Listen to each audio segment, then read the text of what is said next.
vela, ciao, ciao, ciao. Una mattina mi sono alzato e ho trovato l'invasor, un partigiano. Buenas tardes a todos y a todas. Os agradecemos vuestra presencia aquí y vamos a dar comienzo al mitin central de campaña de la agrupación Segorbe Participa, en el que vamos a desgranar tanto los logros conseguidos durante el mandato pasado como nuestras propuestas de futuro. Contamos además con la presencia y el apoyo de Carmen Collado y Enric Pla, a los que dentro de un momento presentaremos y daremos la palabra. Excusamos a Marisa Saavedra, que por cuestiones familiares finalmente no ha podido acompañarnos en esta tarde. Hemos contado con la colaboración de muchas personas durante estos días de campaña. Mucho ha sido el trabajo y varios los actos que hemos realizado hasta el momento para dar a conocer nuestro programa. Desde la confección del mismo, pasando por la organización y desarrollo del proceso de primarias, la recopilación de más de 100 avales para presentar a la Junta Electoral con el objetivo de concurrir a las elecciones, hasta la pegada de carteles y la preparación de toda la documentación de las papeletas y el programa electoral para hacerlos llegar a toda la población. Hemos organizado y participado en actos como la presentación de la candidatura, el mitin que tuvo lugar en Cárrica la semana pasada, el debate junto a los diferentes candidatos y un programa televisivo en el que se expusieron las carencias detectadas durante el pasado mandato y las próximas propuestas.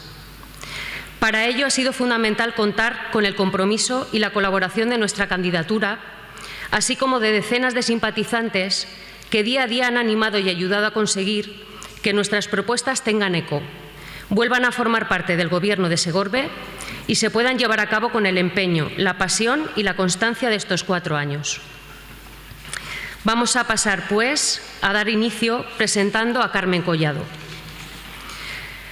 Carmen Collado es miembro del equipo de Esther Sanz, candidata a las elecciones europeas por Unidas Podemos. Licenciada en Derecho, Carmen es una mujer que desde muy temprano se implicó en la lucha sindical y que actualmente pertenece al Cuerpo Superior de Inspectores de Trabajo y es miembro del Tribunal de Arbitraje Laboral de la Comunidad Valenciana.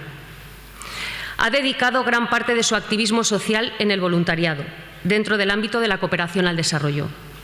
El impulso de sus hijos y la movilización del 15M hizo que retomara la ilusión por implicarse en el activismo político. Actualmente se identifica con el proyecto de Unidas Podemos, ya que está segura de que puede contribuir al país que desea y está dispuesta a trabajar por ello. Tienes la palabra, Carmen.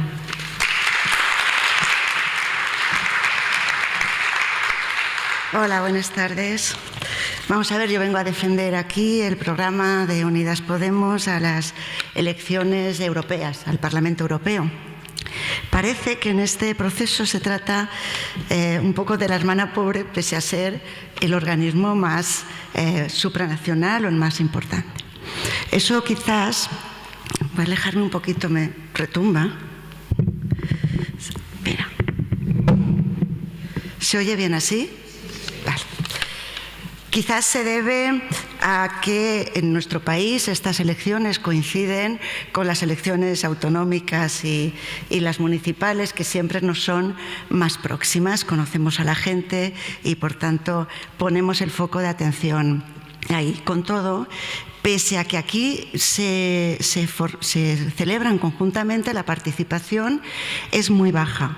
Es muy baja, tanto, es decir, es menor que la de las municipales. Lo que quiere decir es que hay mucha gente que va al colegio electoral y pone la papeleta de las municipales, pero no pone la papeleta azul, no utiliza el sobre para las europeas. Esto es bastante general en toda Europa. El porcentaje de participación está siempre por debajo del 50%, incluso por debajo del 45%. Me parece que es triste porque realmente en Europa está condicionando mucho nuestra vida y las decisiones que se toman en Europa condicionan mucho nuestra cotidianidad.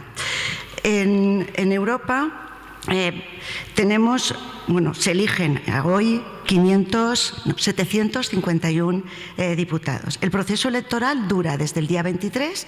Os voy a explicar un poquito, porque me parece que tampoco se da una difusión suficiente en los medios de cuál es el proceso electoral y de qué elegimos. El proceso electoral dura del 23 al 26. El Reino Unido y Holanda votan mañana, votan el 23, pero no sabremos el resultado hasta el día 26. Nosotros y la mayoría votaremos el día 26.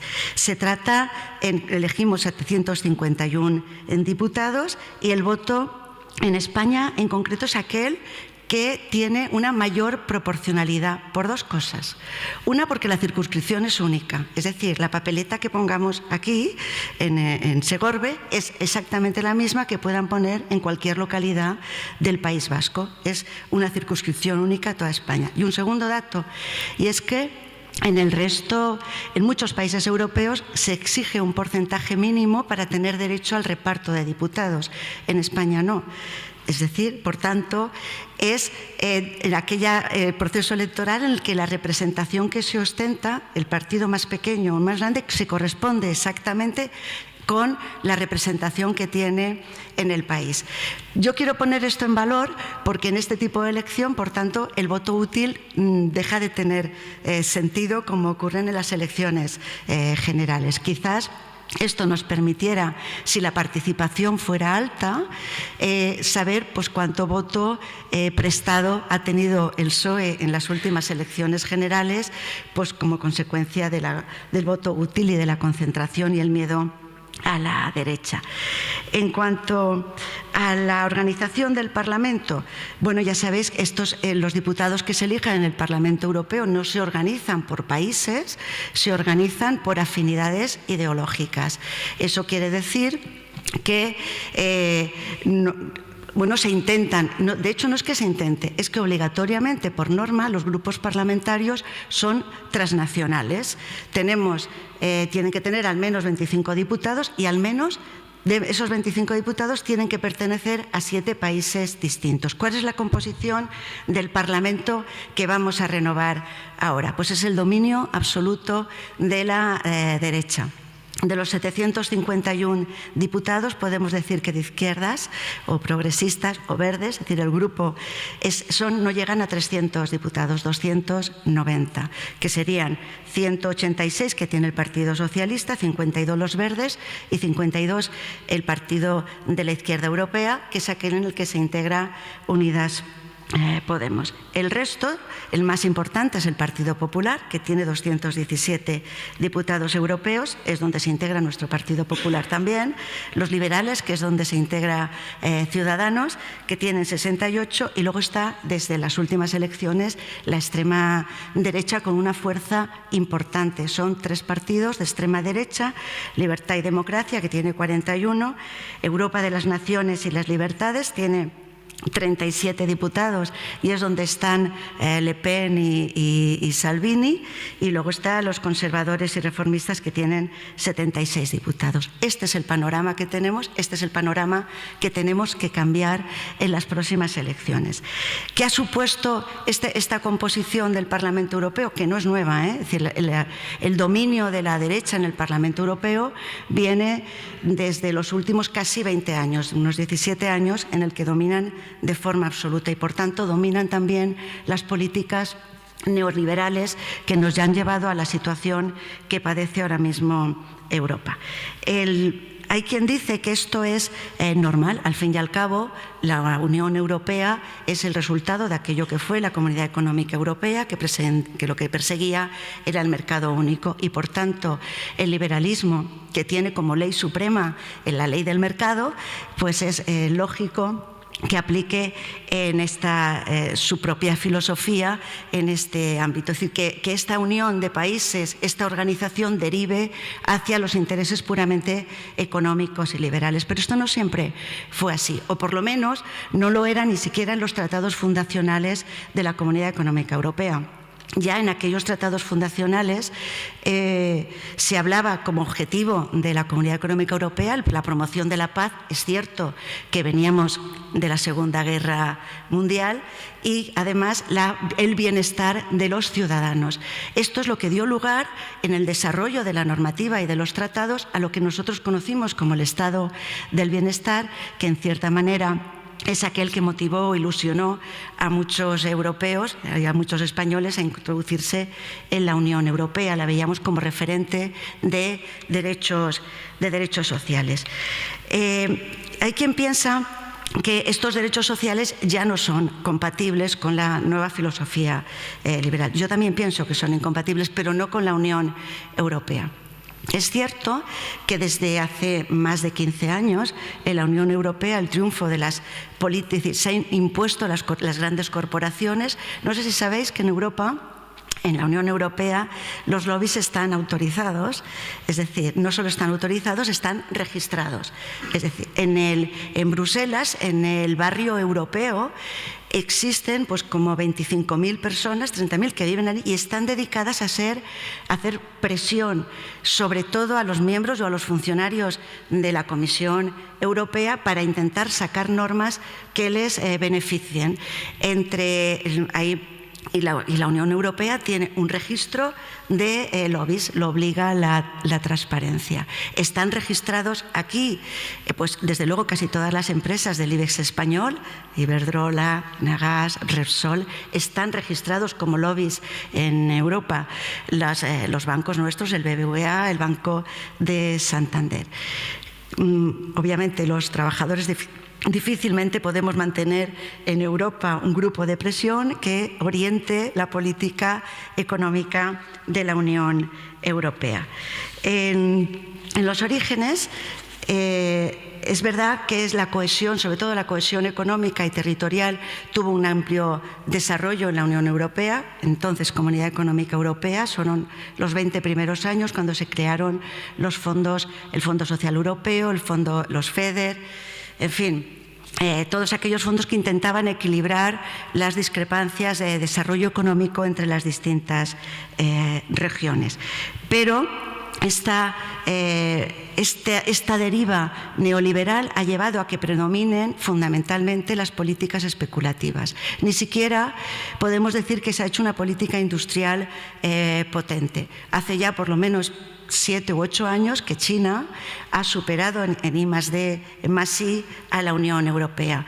La situación ahora mismo, mucha gente dice que estamos en una nueva guerra fría entre Estados Unidos y China y que Europa está un poco descolgada. La Europa que nosotros queremos, que Unidas Podemos lleva en el programa, pone el foco en cuanto al desarrollo económico en el I+D +I, en el enorme potencial que tiene como dinamizador de la economía, sobre todo desde el punto de vista de las energías renovables, de la biotecnología, de la economía circular. Debemos de tener presente siempre que la Unión Europea coordina, sobre todo en la zona euro, las políticas económicas y fiscales de los países. Es decir, basta un dato que enseguida vais a comprender la importancia que tiene. Los países, los Estados miembros de la zona euro, fundamentalmente, tienen que someter a valoración sus propios planes de presupuestos del Estado. Yo creo que a partir de ahí es fácilmente imaginar cuál es toda la repercusión que tiene el tener un Parlamento Europeo que tenga unas fuerzas al menos más equilibradas. Ojalá pudiéramos conseguir dar un vuelco a la situación de la estructura del Parlamento Europeo y que las fuerzas progresistas fueran mayoría. No sé si habéis visto. Claro, ya os digo que desde el principio que la dimensión o la difusión de la política europea, a mi juicio, es muy pequeña. En España, hace exactamente una semana, fue el debate de los candidatos a presidir la Comisión Europea. No sé cuántos de vosotros la habéis visto, se transmitió en directo en una cadena especial y subtitulada al castellano, pero yo todavía no me encontraba a nadie que haya seguido en directo este debate en el que se presentaban los 6 candidatos, cuando es una decisión importantísima dentro de la Unión Europea. A veces cuando criticamos las políticas de la Unión Europea se nos dice que no somos europeístas y que nos la queremos cargar. No es esto. Somos europeístas. Lo que pasa es que queremos una Europa, una Unión Europea distinta que ponga a las personas en el centro. Queremos que además sea una Europa de la que podamos hablar dentro de 50 y de 100 años, que exista. Es decir, que no se luche contra el climático, la alteración del clima solo de boquilla, sino que se haga una política realmente de lucha contra el cambio climático. Vamos a Europa, o intentaremos que nuestros candidatos sean lo máximo posible. Formamos unión con el grupo se llama Izquierda Europea, está junto con nosotros la Francia Insumisa y el bloco de Esquerra portugués, y el objetivo es que podamos ser la alternativa a Salvini y a Le Pen, y que por otro lado también seamos la alternativa a Macron y a Merkel, que sí están pendientes ahora mismo de establecer una especie de giro más social a la Unión Europea, porque la conflictividad en sus propios países y porque se han pasado con los ajustes sociales. Si ellos coordinan sus políticas económicas y fiscales, nosotros lo que queremos es que se coordinen también las políticas sociales. En definitiva, dentro de nuestro programa pues hay aspectos creo que novedosos, como el establecimiento de un salario mínimo interprofesional europeo, una prestación por desempleo también paneuropea. Fijaros, ellos acaban de aprobar hace 2 meses el plan paneuropeo de pensiones, porque donde nosotros vemos derechos sociales hay quien ve negocios, y esto es lo que está pasando al neoliberalismo. Eso suelo poner como ejemplo cuando yo estudiaba Derecho hace ya muchísimos años, y se hablaba del nacimiento del derecho del trabajo en un Estado liberal. Se decía, había una frase, se me ha quedado grabada por siempre, que es: el capitalismo renunció a ser liberal para poder subsistir como capitalismo. ¿Por qué?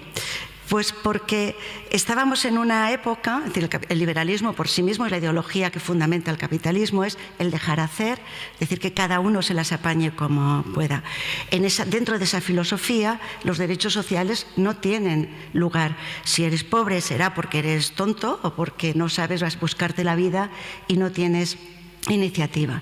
Pero también fue la época de los grandes movimientos sociales en Europa, de la lucha de clases, de la lucha obrera, frente a una situación que era insostenible, trabajo infantil, larguísimas jornadas, ¿no?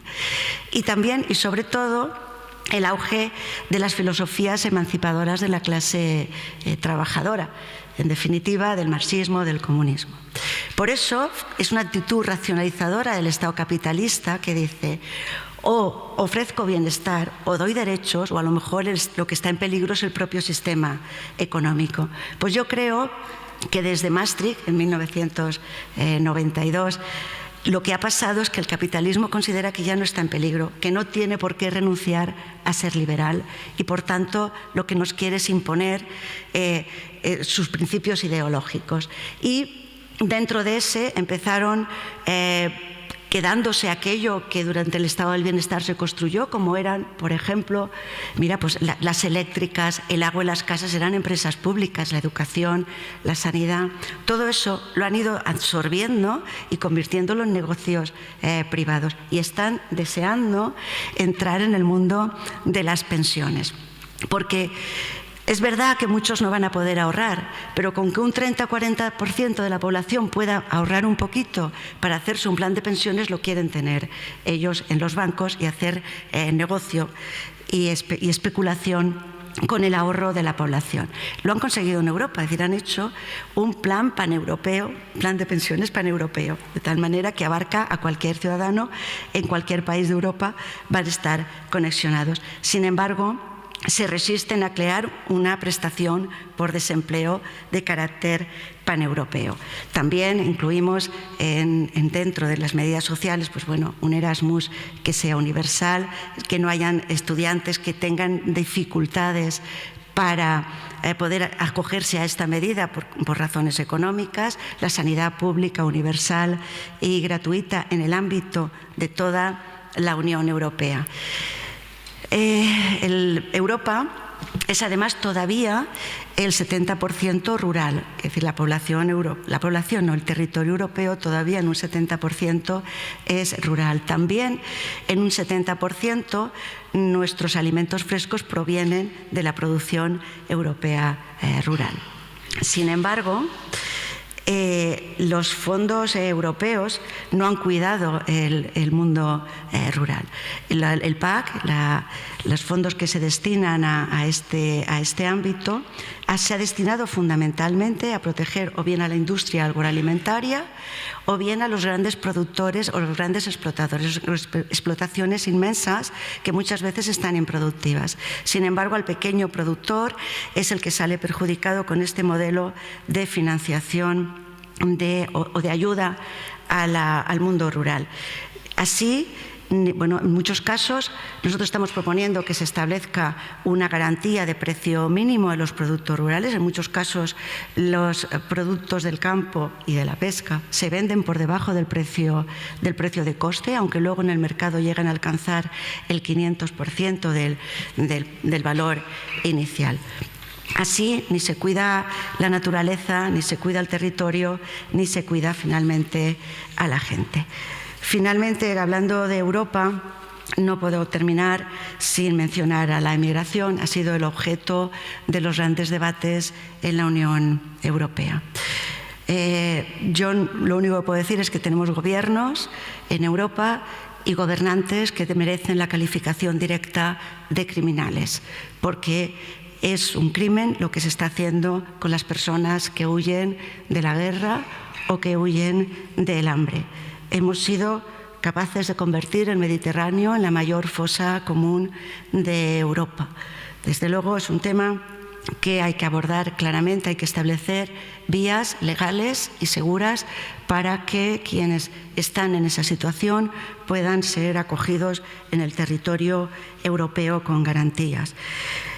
¿Cómo conseguir esto? Pues yo, repito, pidiendo el voto para Unidas Podemos, vamos a intentar, junto con los compañeros de Francia Insumisa y con los compañeros portugueses, de ser un bloque fuerte dentro de la Unión Europea, que ponga la vida de las personas en el centro, que reivindique los derechos sociales a la par que los derechos económicos que puedan tener, los intereses económicos que se puedan tener en Europa, que es cierto que no estamos ciegos, sabemos la encrucijada geopolítica en la que nos encontramos, pero por encima de todo pues están las personas.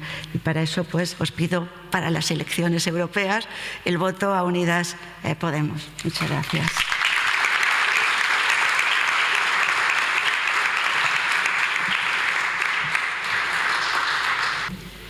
Gracias, Carmen.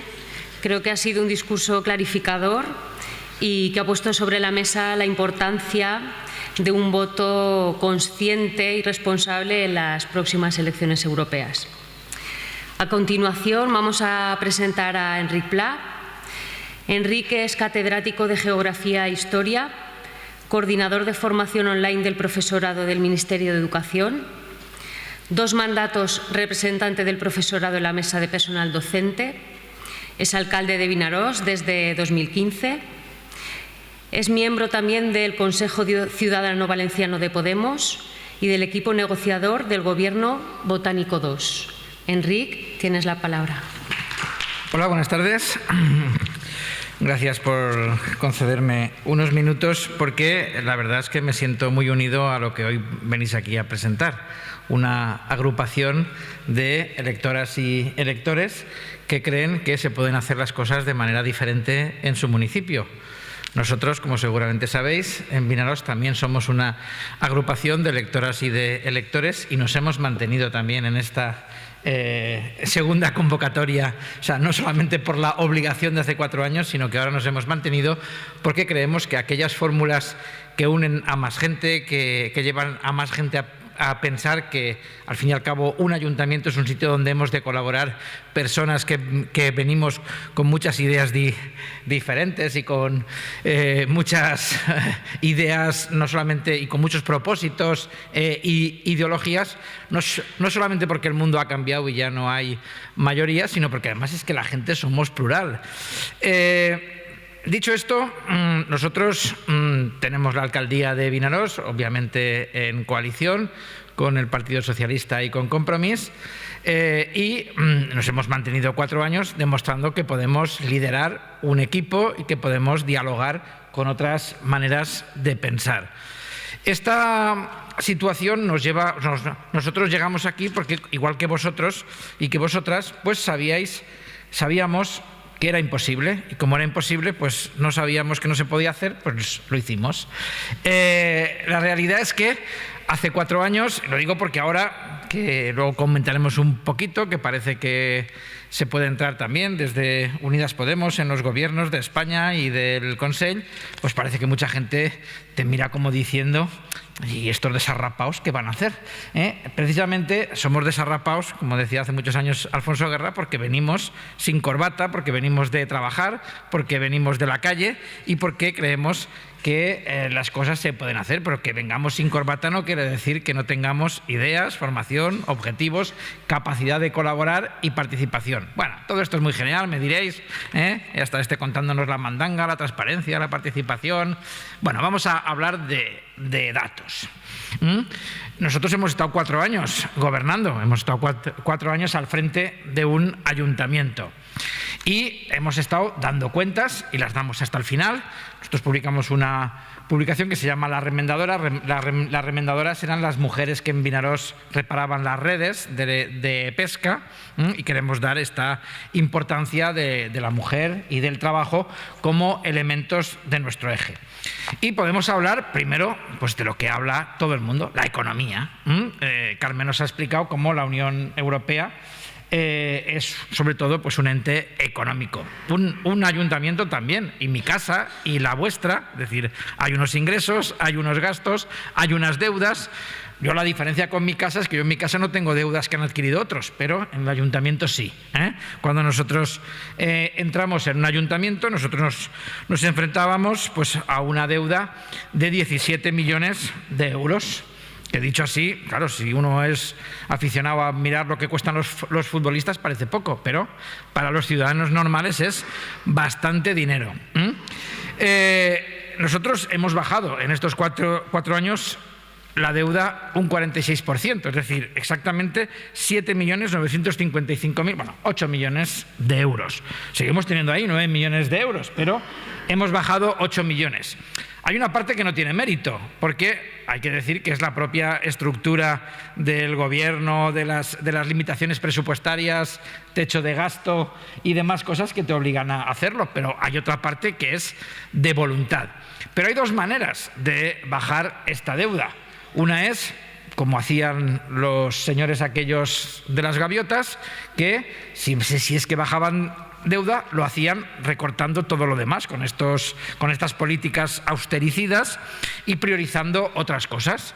Todos sabemos que gasto siempre hay, pero se puede gastar en derechos sociales o se puede gastar en la Fórmula 1, en la ciudad de la luz, en la ciudad de las ciencias o en la ciudad de la nada, que de estas hay muchas, que no han ido a ningún lado. Y nosotros, cuando nos presentamos, nosotras y nosotros, priorizábamos los derechos sociales, veníamos a rescatar personas. Esto es yo, ya veis, podía deciros que era muy joven cuando entré en la alcaldía y que me he hecho así de viejo en 4 años, pero no, ya era viejo cuando entré en la alcaldía.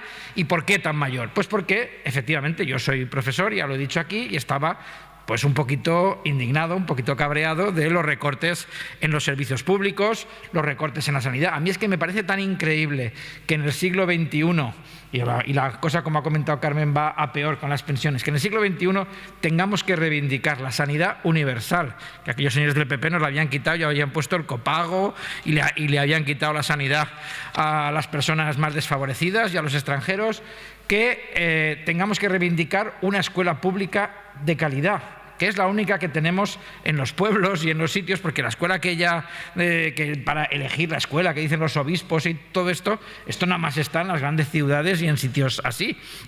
Y así todo, como profesor os digo que es muy discutible que sea mejor que la otra. El tema de los derechos sociales, de las pensiones, de la vivienda, que es una vergüenza, y en esto tenemos que decir que el Botánico 1 ha avanzado poco en este aspecto. Bueno, todo esto es un poco lo que nosotros veníamos a hacer. Podría ahora aburriros diciéndoos que hemos subido todas las prestaciones sociales entre el 100 y el 200% y hablamos de cosas reales. Pero os lo voy a decir en 4 cifras. Cuando nosotros llegamos teníamos 25 trabajadoras y trabajadores sociales y ahora tenemos 49. Nosotros hemos puesto en marcha, pues además ya digo, de multiplicar todo esto, los programas de igualdad, de las ayudas, de los PEIs, ayudas inmediatas, del comedor de verano y todas estas cosas, hemos puesto en marcha la construcción de una residencia para mayores dependientes. Y lo hemos hecho el ayuntamiento, porque la Generalitat no tiene dinero. Nos hemos buscado nosotros las castañas y un convenio, y sí, con una empresa, etcétera, etcétera, porque al final... no voy a decir quién lo dijo, pero como dijo aquel de los gato negro, gato blanco, lo importante es que cace ratones.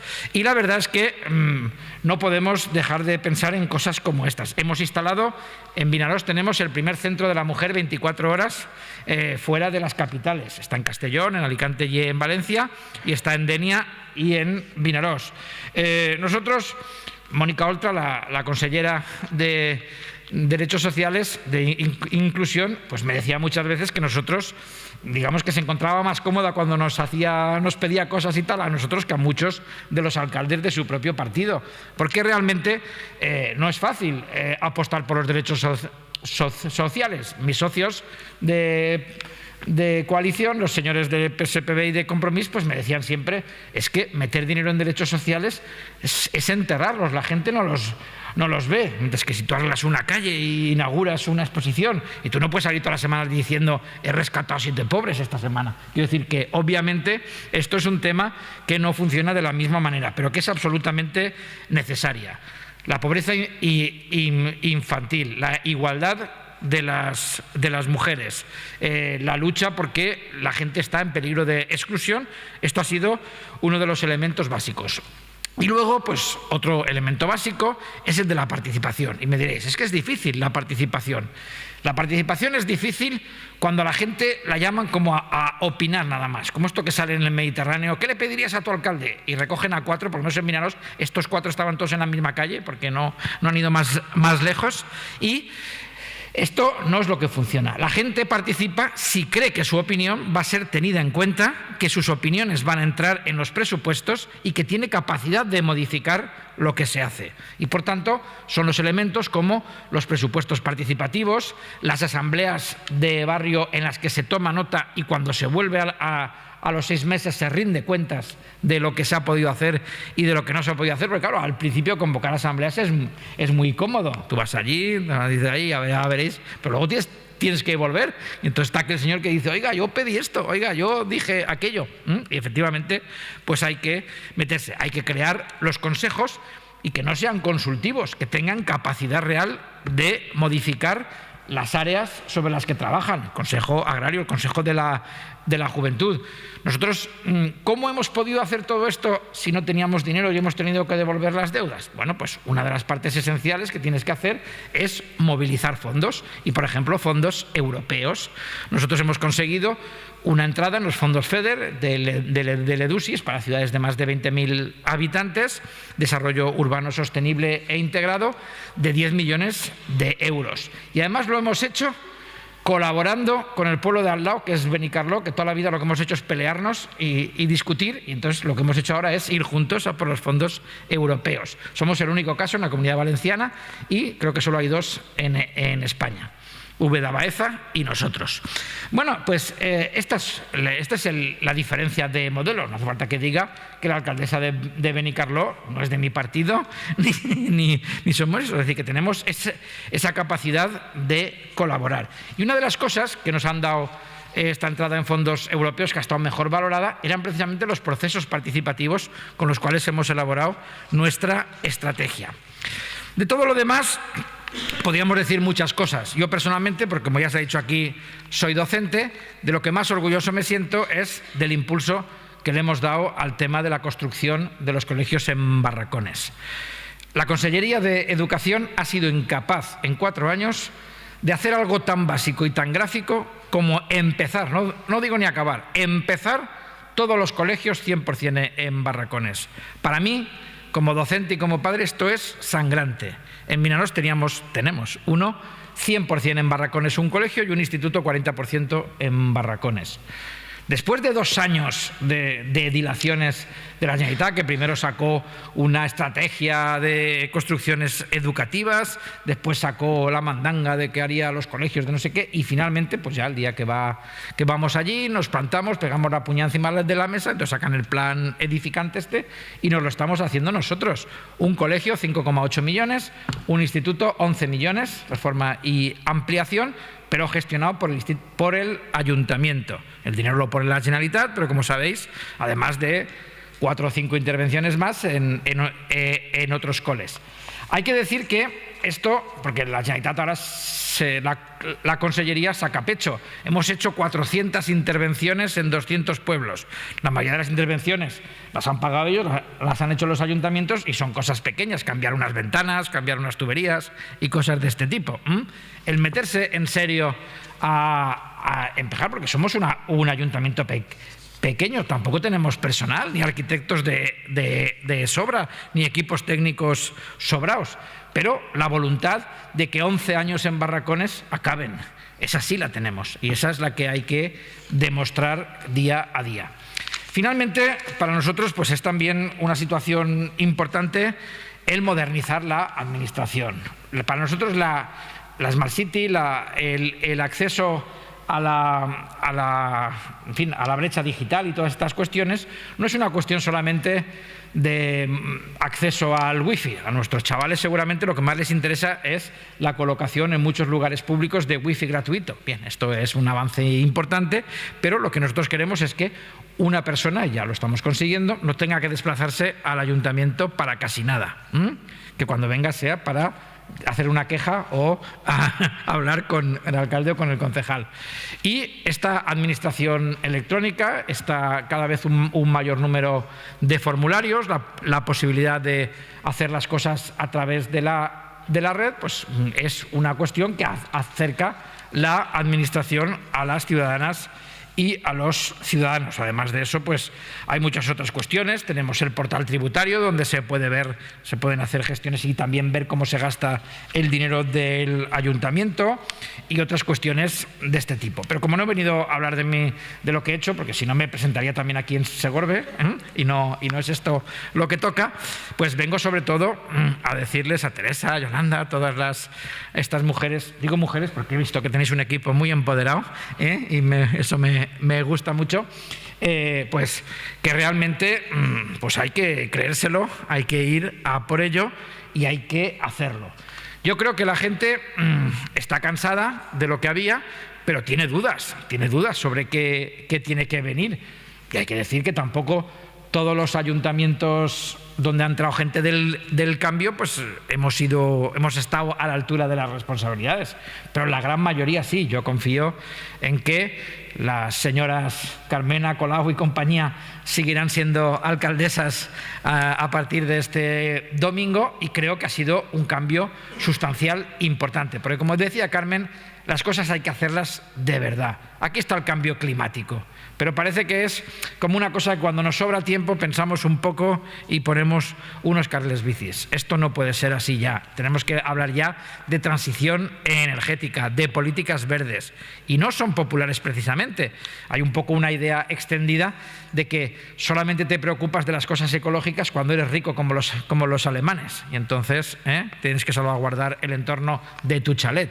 No es verdad, quiero decir, creo que en estos momentos hay que ser conscientes de que hay una transformación importante. La recuperación del sector primario, la recuperación realmente de la tierra, la posibilidad de que haya elementos que nos permitan vivir en nuestros pueblos, que nos permitan a la juventud que quiera, que también hay quien quiere vivir en Honolulu, pero quiero decir que los que quieren vivir en nuestra sociedad lo puedan hacer. Y esto lo podemos hacer desde los ayuntamientos, lo hemos de hacer desde los ayuntamientos, que somos los que al final damos la cara, porque encima de todas estas cosas que hacen los europeos, aquellos, los que damos la cara somos nosotros. Y es muy importante Europa para los ayuntamientos. Lo ha señalado Carmen, pero además podemos citar muchos ejemplos. Yo la primera vez que fui a Bruselas, al Parlamento, la verdad es que me sentía como en aquella película de Star Wars, cuando entras allí al Parlamento, aquel de la República gigante, ¿no? Que hay un montón de gente volando en escaños voladores de aquellos, y me pareció surrealista totalmente. Los diputados y diputadas para hablar tienen 1 minuto, los que no presentan la moción, y los que han presentado la moción 2 minutos. Y entonces aquellos como una especie de cola continua de diputados que llevan la hora en la que tienen que hacer su minuto, entran, hablan su minuto, se marchan, luego todo aquello se vota otro día. Bueno, es una cosa que tú la ves desde fuera y dices, bueno, pero ¿esto qué es? Ya el Parlamento normal nuestro, sobre todo el de Madrid, ya es un poco surrealista, porque durante el día se discute, pero solo están los que discuten y al final de la tarde se vota todo de seguidilla. Pues esto ya de Bruselas ya es para morirse. Mientras tanto, en los pasillos pues es igual que en Star Wars. Cuando iba la gente estaba todo aquello mezclado de gente, o hay un plato de televisión donde unos señores te entrevistan, hay otros señores que están ahí haciendo lobby, hay otras reuniones, hay varias cafeterías, hay muchos periodistas. Bueno, es una cosa increíble. Pero además, cuando uno mira las leyes y la gente a la que votamos, pues te das cuenta de que ese Parlamento no tiene soberanía.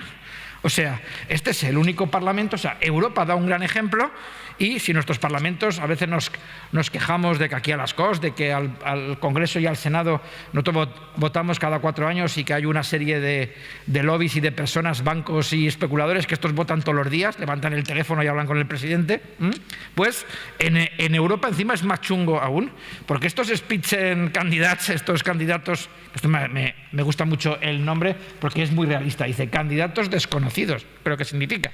Lo de Spitzenkandidat, y efectivamente son desconocidos totalmente. Encima son unos candidatos que proponen los distintos grupos, pero que ya les han dicho los políticos de la comisión que ya verán si les hacen caso o no les hacen caso, y si lo nombran como la otra vez nombraron al Juncker o no. Por tanto, es una soberanía que dices, bueno, pero ¿esto qué cachondeo es? Y por eso es importante ir a Europa y cambiar. Y nos afecta en mucho. Porque aunque es verdad que hay muchos elementos que acogen las ideas de los municipios y de los elementos locales en Bruselas, a pesar de que hay muchos filtros por el camino, pero hay una cantidad enorme de directivas, porque has señalado antes, Carmen, que los gobiernos tienen que pasar su presupuesto, pero nosotros no lo hemos de pasar aún, se lo pasamos solo a Hacienda, pero a la directiva Bolkestein puede bloquear nuestros acuerdos y nuestros presupuestos. Es decir, que si en Europa va alguna empresa y dice, en Segorbe no me dejan concursar al no sé qué porque lo han municipalizado, pues a lo mejor de Europa nos llaman y nos dicen, sus presupuestos no valen, vuelvan a hacerlos sacando a licitación ese servicio que ustedes han municipalizado. Lo mismo pasa con el CETA, con el TTIP, bueno, con cantidad de tratados, porque la parte económica la tienen muy clara. ¿Y cómo nos afecta esto? Pues efectivamente, ahora nos han colado la directiva de las pensiones, que afectará mucho a nuestro futuro, y en España, ¿quién se ha enterado? Nadie. Desde luego, mucha menos gente de la que se ha enterado de que eliminaron al Barcelona el otro día. Desde luego, lo mismo ha pasado con las naranjas. Ya sé que aquí no es un sitio especialmente naranjero, pero las naranjas, cuando todos estos tíos incluidos, las diputadas y los diputados valencianos, la señora Piñero, el señor González Pons, votaron todos a favor de esta directiva, que creo que la aprobaron el año 2014 o por ahí, pues ¿qué se pensaban? Que el 2019 no iba a llegar nunca. Pues mira, ha llegado el 2019 y ya se puede aplicar la entrada sin control de las naranjas africanas. La verdad es que todo este modelo nos hace pensar que hemos de votar. Pero yo voy a dar otro motivo por el que creo que es muy importante votar en las municipales y en las europeas. En estos momentos son una segunda vuelta o una vuelta de confirmación también de lo que pasó hace 4 semanas en las elecciones generales y autonómicas. Ahora existe la posibilidad, que parece más evidente en el Consell Valenciano y que aún está más en el aire en el Gobierno de España, de que entre los partidos del cambio, el partido del cambio al Gobierno. Aquí ya se ha señalado que que yo mismo participo en las conversaciones del gobierno valenciano, por tanto, en de momento ya estamos en camino, pero el gobierno de España es esencial esta segunda vuelta de las elecciones, del resultado de los municipios, de los grandes, pero también de los pequeños. Del resultado de Europa dependerá de que tengamos suficiente fuerza para decir hay muchos españoles y muchas españolas que creen en este cambio. Yo os animo a que peleéis el voto hasta el último día aquí, el voto para Segorbe Participa. Creo que la política de los ayuntamientos se pueden hacer muchas cosas. También es muy frustrante, hay muchas cosas que no se pueden hacer, pero creo que las dos cosas hay que saberlas y hacerlas. Y desde luego, siempre pensando que aunque la política local es dura, también es muy gratificante, es una política que tiene las dos caras de la moneda a tiempo real, y en eso es muy diferente, porque claro, es muy cómodo ser diputado y eurodiputado, no te quiero contar, tú puedes ir por la calle y no te conoce nadie, pero esto obviamente no le pasa a una concejala, no le pasa a una alcaldesa Teresa, y por tanto quiere decir que hay que dar la cara, hay que explicarse. Yo os digo, por ejemplo, todos los martes tengo la alcaldía abierta. Quiere decir que cualquier persona puede venir a hablar. Si ya tengo la agenda llena, se la darán para el siguiente martes, pero recibo a cualquier persona. Si me quiere contar el motivo previo para que yo me lo prepare, bien. Y si no me lo quiere contar, me lo contará en el momento en que se siente allí conmigo. Media hora mínimo. Pues esto es un hecho. Y todos los concejales y concejalas exactamente lo mismo, pero tengo que decir que no es lo mismo. Es decir, la gente no sé por qué tiene más manía de hablar con el alcalde que con los concejales. O muchos ya han ido a hablar con los concejales y luego vienen a contártela. Entonces, este es uno de los muchos elementos que hay que hacer. Presupuestos abiertos, hay que buscar elementos de participación, hay que consolidar, que para nosotros ha sido el gran fracaso, ya lo tenemos ya muy estudiado y queremos meternos adelante en el tema de que existan las consultas y las consultas vinculantes. Estamos en una sociedad que ya permite que la gente pueda opinar. Un suizo o un americano, cada vez que va a votar tiene allí una sábana enorme en la cual tiene que rellenar 100.000 preguntas, que si los perros deben llevar correa, que si se pueden construir torres de más de 10 metros, que si pam, pam, pam, pam. Y en inglés, español y chino si vives en Nueva York. Pues esto es un poco... Se puede hacer ya en el siglo XXI. Creo que ya podemos establecer algún sistema de consultas que no sea solamente orientativo. Tenemos que buscar entre todos un mecanismo y hay que cambiar una ley nacional para que, porque sabéis, no sé si lo sabéis, que para hacer una consulta hay que pedir permiso al Senado, bla, bla, bla, bla, bla. Bueno, pues esto hay que aprovechar estas legislaturas para hacerlo.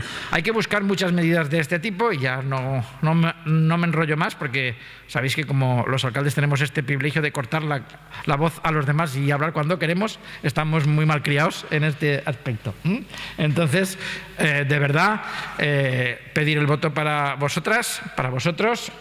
Creo que todos los que nos implicamos en este mundo de la política municipal y que venimos de la calle, de la plaza, de las familias, del trabajo, creo que merecemos esta oportunidad porque yo creo que otros ya la han tenido hace muchos años y seguramente hace muchos años tenían también un impulso positivo, a algunos de ellos, pero a muchos. Yo el otro día miraba a un aspirante a la alcaldía de Barcelona, que tiene 76 años, y no voy a meterme con los viejos, que yo lo soy. Y entonces me decía un amigo, pero cuidado, la alcaldesa de Madrid también tiene la misma edad. Y yo le decía, pero hay una diferencia esencial. La alcaldesa de Madrid es una chavala en política, lleva 4 años. El otro señor, que es el señor Maragall, lleva en el Ayuntamiento de Barcelona desde el año 69. Fue concejal ya cuando su hermano Pascual era alcalde. Fue conseller de Educación con el señor, no sé si con Maragall o con Montilla, cuando estaba el tripartito. Después se cambió de partido y volvió a ser conseller de no sé qué otra mandanga. Y de manera que este señor lleva solo desde el año 69, yo así a voleo cuento 50 años, pero igual me quedo corto, pues es lo mismo, es decir, no es lo mismo. Entonces creo que hay que darle este impulso, todo el mundo hace falta y adelante, porque la verdad es que juntas sumamos y sí se puede.